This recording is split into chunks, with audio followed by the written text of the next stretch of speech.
gözümün nuru, güzel kızım. Ay benim arzum, dileyim. Sen mənə Rəbbimdən hədiyəsən, gül üzlü beyaz meleğim. Benim Çin olmuş arzularımsan, benim ömrüme ilk baharımsan kızım.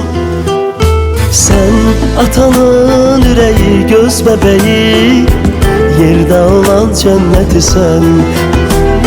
Sen bize göylerden pay verilen Allah'ın emaneti sen kızım. Sen atanın yüreği, göz bebeği, yerde olan cenneti sen kızım. Sen bize göylerden hediye sen, Allah'ın emaneti sen.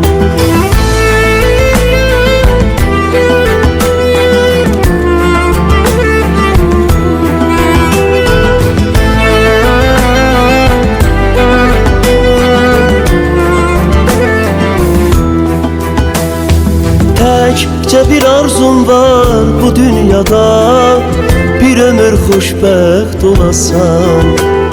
Sen benim her zaman gözlerimde, balaca şirin balasan.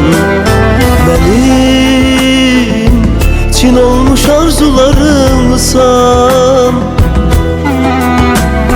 benim ömrüme ilk baharımsan kızım. Sen atanın yüreği, göz bebeği, yerde olan cenneti sen.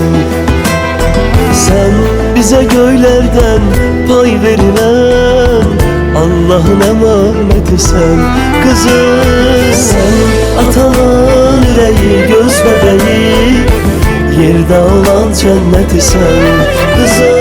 Sen bize göylerden hediye sen, Allah'ın emaneti sen. Sen atanın yüreği, göz bebeği, yerde olan cenneti sen. Sen bize göylerden hediye sen, Allah'ın emaneti sen.